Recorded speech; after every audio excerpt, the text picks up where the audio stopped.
brought to you by Veteran Rescue Mission. I am Pastor John McLean, also brought to you by Veteran Rescue Mission, wearing a shirt of I Believe in Myself because I am here with Andres Ruiz of I Believe in Myself. And we look like twins today. I love it. I know, man. Yeah, it's pretty cool. Yeah, I'm trying to get my gun game going like your gun game's going, but man. I got to work on it. I got to take it serious like you do. I get it. Morning Rituals. I read the book. Yes, let's do it, man. You ready to do an awesome show? Absolutely, let's do it. Let's get it popping. Oh, good. Because I believe that, like usual, God's on our side. And today we have two awesome guests. We have Kathleen Dreyer, who is, it would be kind of minimizing who she is, saying that she's a local photographer, but she does a lot of amazing things for the community. I'd say in a lot of ways a community organizer, a pillar in the community in so many ways. And she'll be on to talk about all the amazing projects that she does, as well as we have Dr. J in the house. One and only. Yeah, Dr. J in the house, speaking about making college come true and her 10 keys to success. Today's key is the making of a master educator. So it'll be cool hearing her story about how she became an educator and a master educator at that. But like we do every single show, we are going to give grace to a very good God that has blessed us oh so very much, and will continue to bless us through this awesome show. And we're going to start with the Lord's Prayer. It goes something like this. Our Father, who art in heaven, hallowed be thy name. Thy kingdom come, thy will be done, on earth as it is in heaven. Give us this day our daily bread, and forgive us our trespasses, as we forgive those who trespass against us.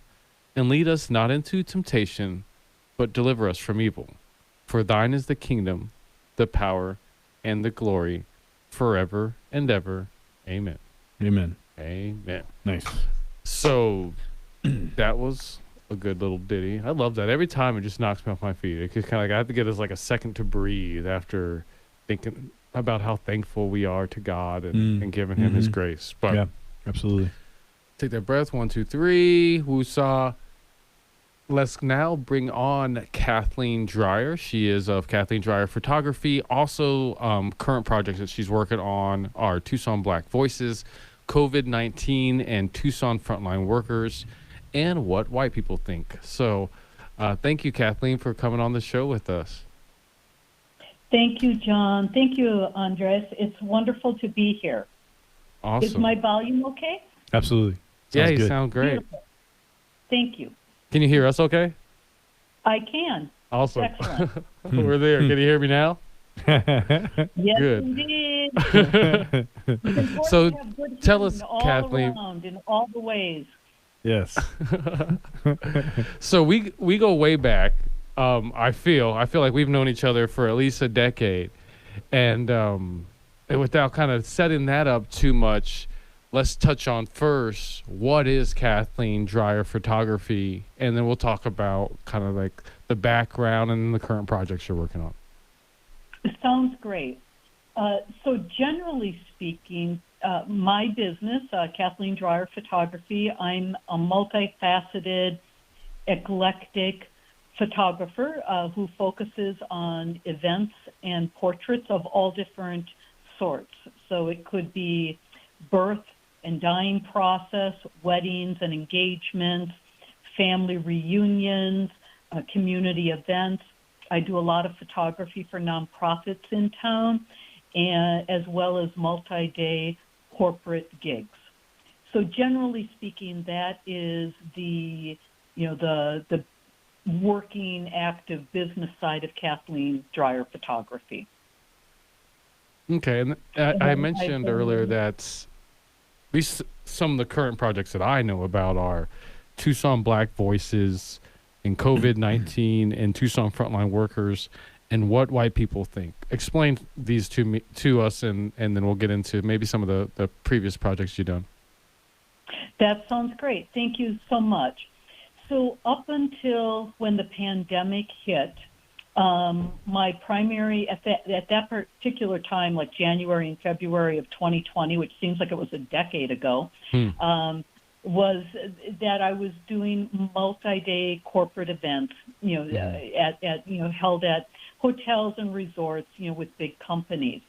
In the span of 3 days, around the second week in March, the phone started ringing, and one by one, over those 3 days, all of my paid work for 2020 was canceled or postponed.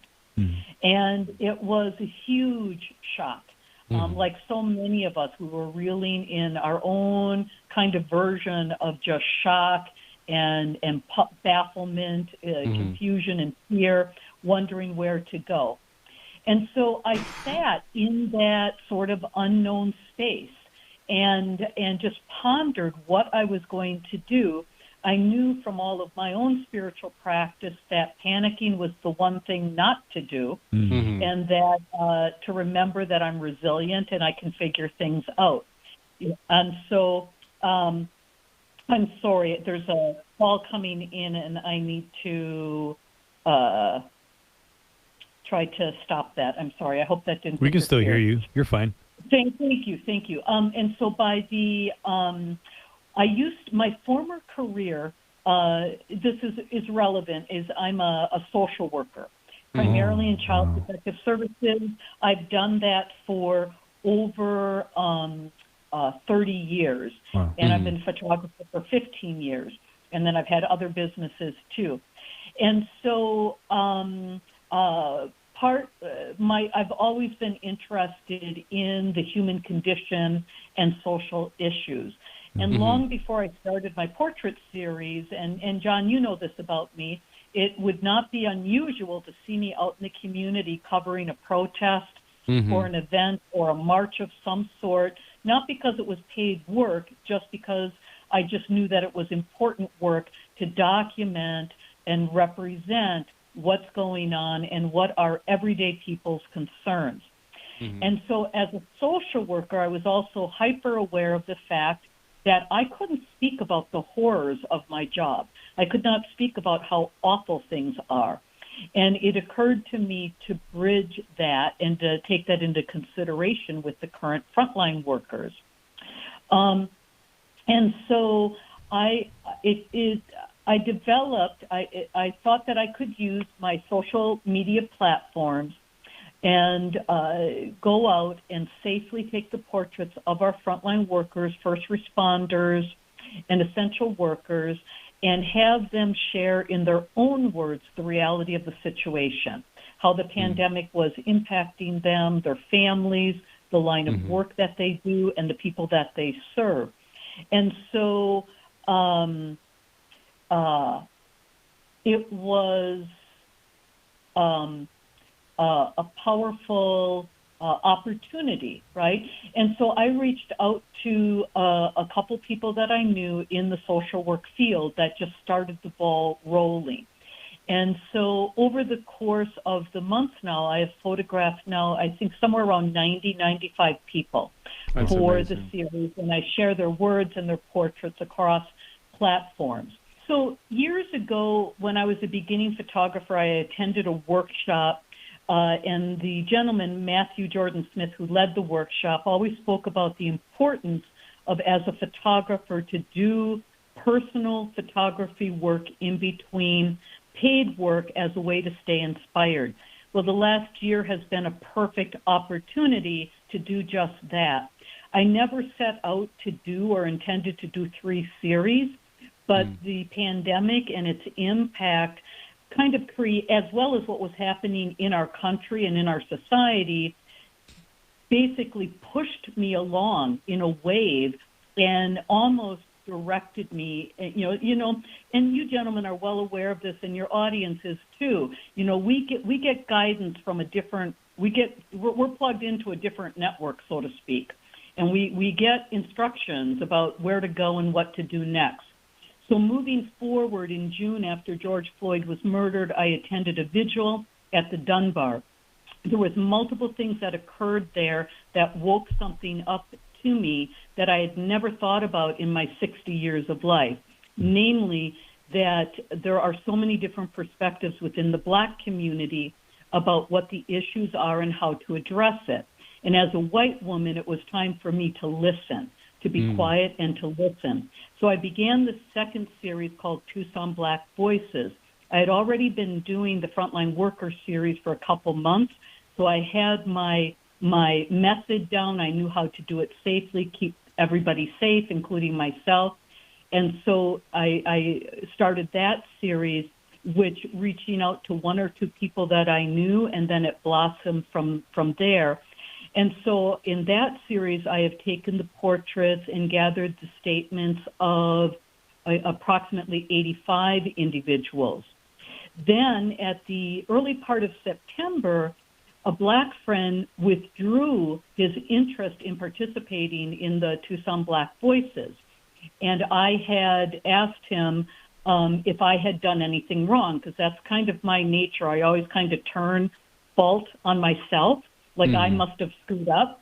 And he said, no, not that at all. It's just that as a Black man, and my people have been explaining their worth for hundreds of years. It's now time for you as a woman, as a white woman, as an artist, to take a greater risk and turn the mirror on yourself and on white people. And so thanks to him, the third series was born. It was really uncomfortable, but when you know something that makes you feeling really awkward, but you know it's the truth, that was that. And I couldn't deny it. And it was like divine intervention, him being a messenger saying, look, you got to do this now. And so I started that series. And that one's still relatively new. I consider it's very new. I've taken the portraits of about 20, 25 people. So I'm continuing to work that. And as it evolves, and just let me know if I'm going too long. No, you're good. Okay, great. I spoke to a friend of mine who's a nationally known street photographer, and I asked him for advice about what I should do next with the series. And he gave me a call of action that is even more scary, which is now he said it's time for you to incorporate your own voice as a white person into the series on white people. And so he's encouraging me to do some truth-telling of my own process, things that I'm learning, things that I am re-educating myself on, where I notice that I have implicit bias, even though I think of myself as a pretty darn good person. And so these series are evolutionary, and I'm not quite sure where they're going. I just know that they are incomplete, and I'm continuing to engage in them. Man, it's a lot. You got me and Andres in the studio here just looking at each other kind of stuck. It's certainly a lot to process, particularly as I'm listening in regard to the series, what white people think. I think when I initially heard it, I thought it was going to be something comical.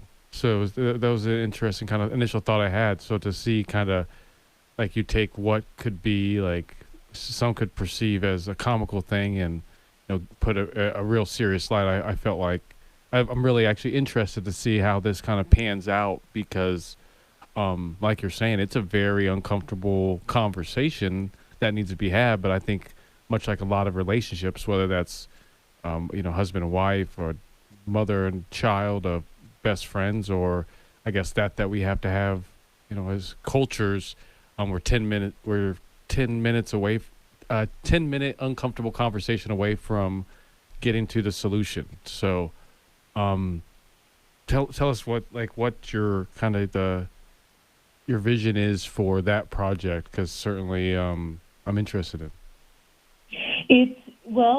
Again, it's evolutionary. I haven't quite figured it out. There's several things that are on the table that I'm working through right now. So one of those is this past week I had a Zoom consultation with a colleague who's a white woman who has done a very serious, thoroughly investigated documentation of the Underground Railroad by night through photography. And she got critical international acclaim, so I value her opinion greatly. And so I received some feedback from her and some consideration about what to do. And one thing that she suggested is that I need to look at changing the name of the series, which I agree.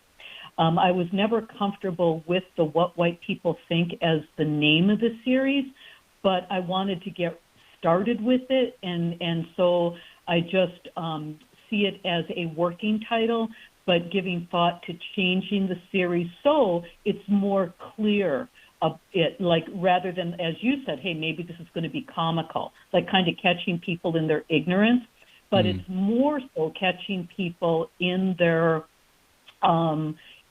awareness, right?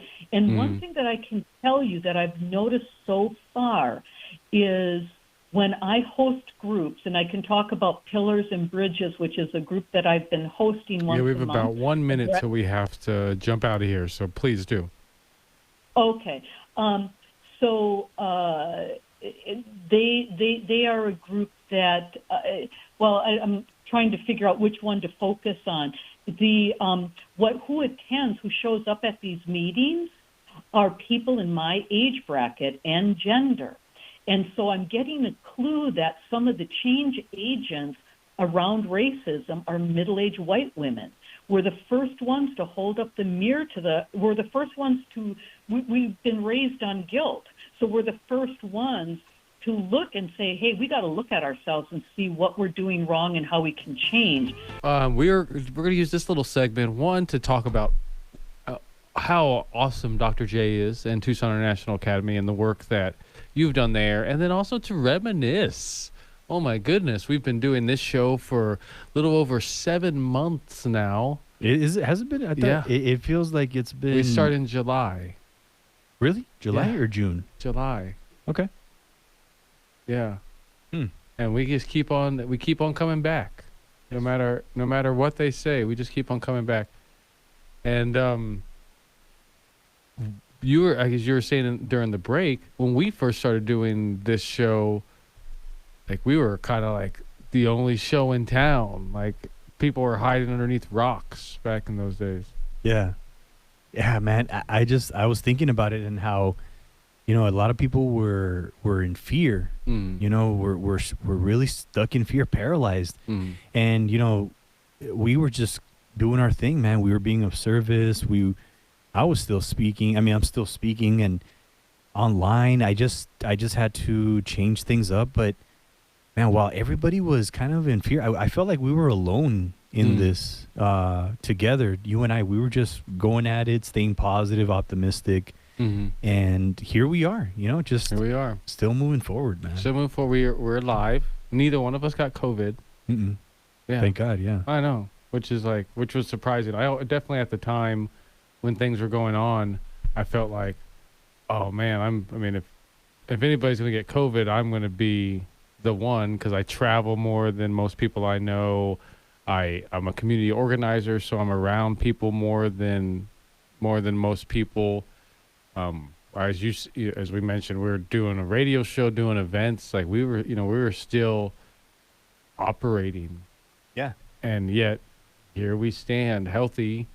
Show's grown. We got 2 shows that we're operating now, and you quit your job in the middle of everything. You quit your job in the middle of all this. You're crazy, man, huh? Yeah. That was a scary experience, and it was it was thanks to you, thanks to Enrique, me just staying positive and just staying optimistic about opportunities and opportunities coming my way. And man, it was a challenge. It was like I was dealing with a lot of anxiety, but I was able to overcome that thanks to having people that supported me and making sure that I just didn't stay stuck in my head. Because like when you stay stuck in your head, forget about it. That's it. You're done. It's like you stay in your head and you're dead. You got to get really into your heart and start to really see what is the problem, what is the struggle that I'm having right now, and how can I overcome it? How can I face it? And it's like, sitting in your own stuff, the stuff that you don't like to see, and really dealing with it, because if you don't deal with it, eventually it'll start to show up in your life, in the future. So, so I'm grateful for you. I'm grateful for Enrique. I'm grateful for so many people that have helped me out during these difficult times. My wife, my kids, just it helps me to just mess around with them, just play with them. And thanks for the bike, man, because my kid was excited this morning to wake up and go for a bike ride at 7 in the morning. He's like, come on, Dad, let's go. Put on your socks and your shoes. We got to go. That's cool. Oh, I knew it. Just when I saw how your eyes lit up when we were loading that bike into your car, like I just knew that okay, this guy is gonna have some fun with his kids with this thing. Like, dude, it's gonna make a difference. Which is funny. Like as you were telling me about it, you're like, I've been saying I need a bike, I need to go get one, and all this and that and the other thing. And it's a relatively easy process to get a bike, but I helped you get over that little hump. It's almost like a coach in life where it's not the hardest stuff to do, these little things that we need to do, but having someone there to assist you, help you get over that little hump, helps you get to where you need. Because definitely having a good relationship, going on those bike rides with your sons, that's just as important as anything else going on in your life.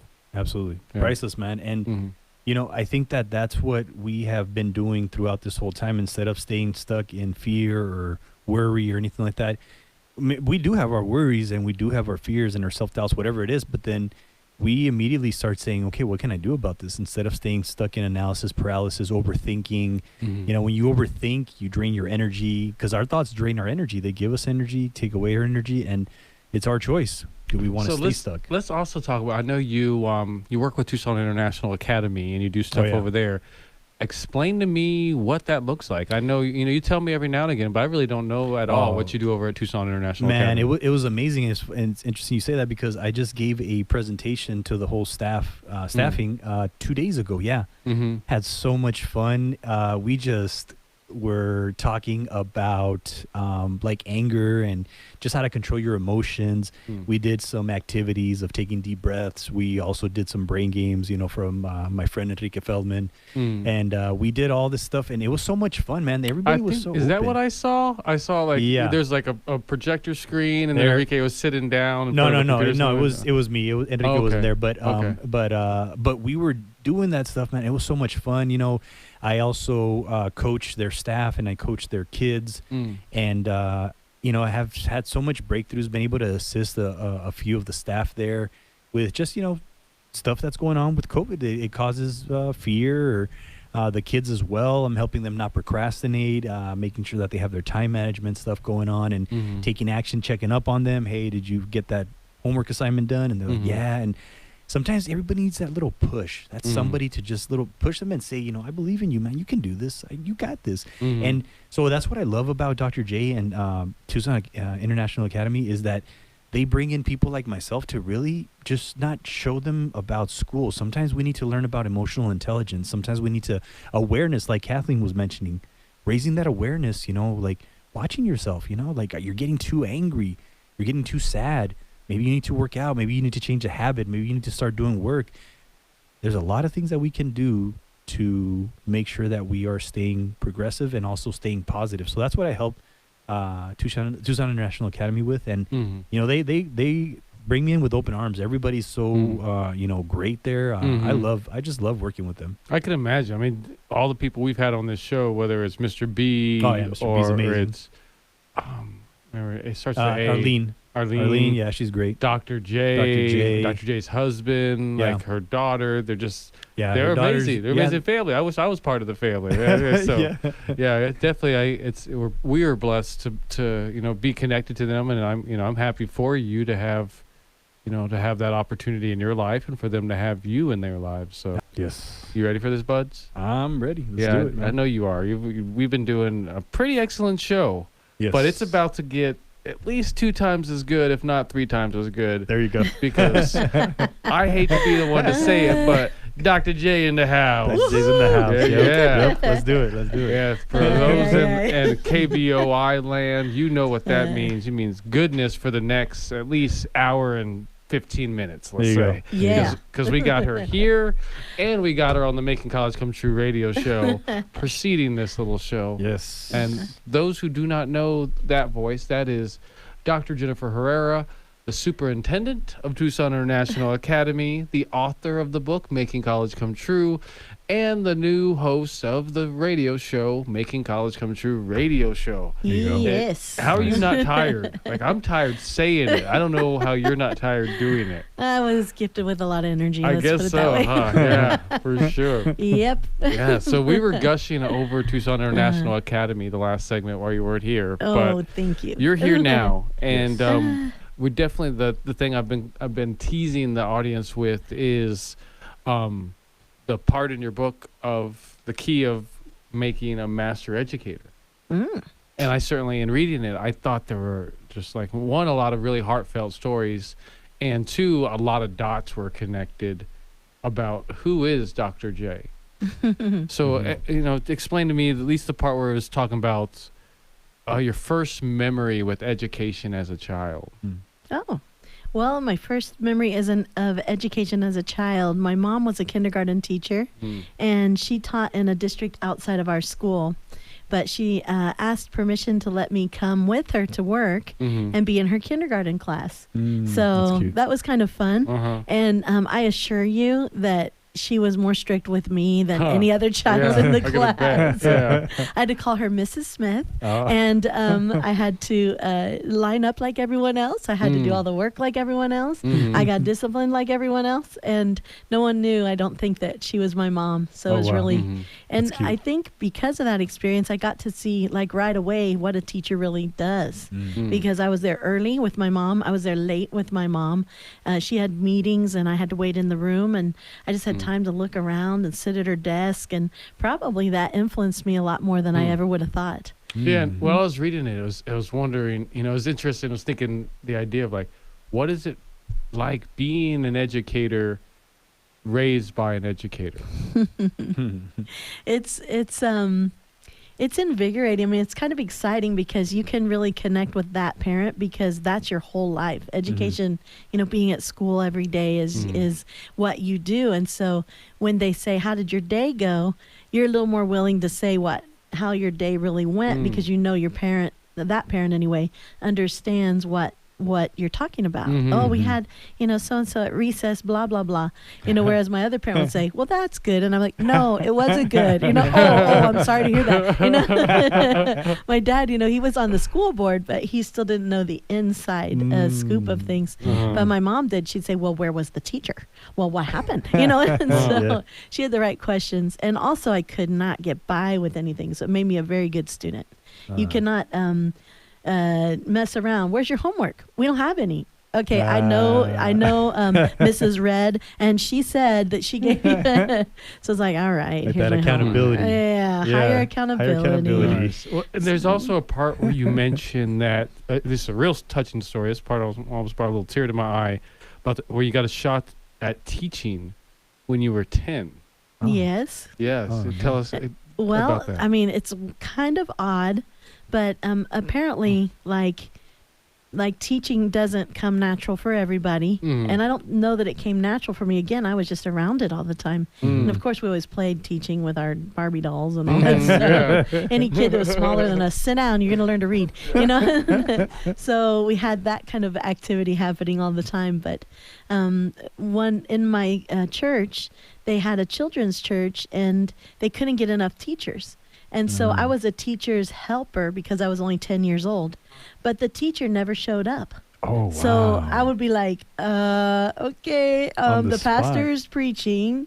There's no one for me to tell. So kids, let's read a story. And they weren't that much younger than me. That's what's weird. It was like they were 8 and I was 10. But I knew how to act like a teacher because I had played it out, role played it. And just, having that. And then I remember even a parent, I said, hey, where's Ronnie? He hasn't been here, for a long time. And she goes, oh, he just doesn't want to get up. And I said, and I made a face, and she goes, no, what does that mean? Because I was a kid, she challenged me. And I said, I just know that my mom would never let me get by with that. And I tell you, that kid came to church every Sunday after that. So hopefully it kept him out of trouble at some point in his life. Wow, but that's amazing. we did things like that.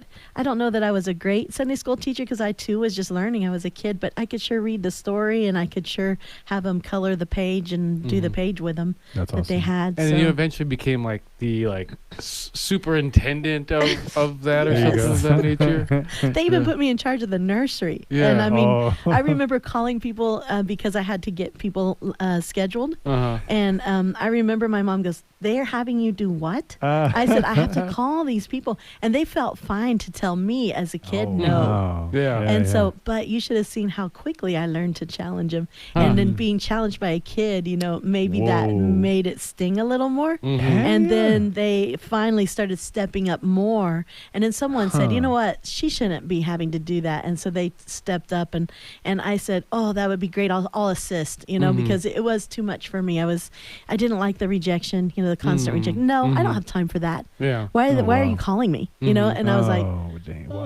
okay, I'm sorry. Bye. And this was when you were 10? Yeah, I was little. Wow.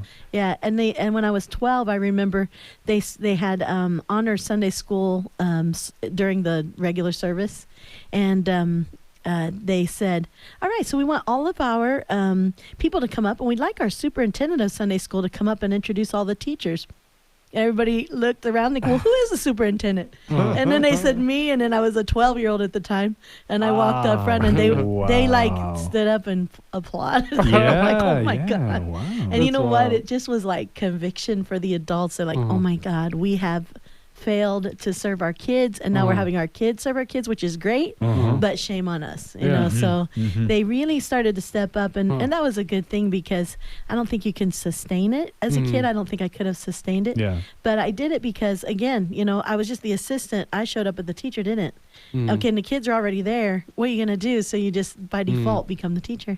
What would you account the courage that it took to step up and do that at such a young age? I just thought it was fun. Yeah, that's cool. It was joy, probably joy for me. And it was I like that. Also, I just knew I could do it. Like I just knew I was able. That's cool. I felt comfortable. I felt confident. For those out there that are impressive. Whether it's young people or adults that are considering being educators, do you think that, trying something like this or just, getting out is kind of the best bet? Because this definitely seems like this was in some capacity the catalyst of where you are today. No? Yeah, oh yeah. I think that there's a lot of kids need good, solid role models. And, I'll have to say, because also I did teach Sunday school through my teenage years, where I was definitely invited to party life. And it did cause me to say, I have to teach Sunday school tomorrow. I don't want kids to think something of me, so it caused me to behave better. So just being willing to be a role model for kids, like really see the need and then just step into it, whether it's being a coach for a team. That's a good place to start.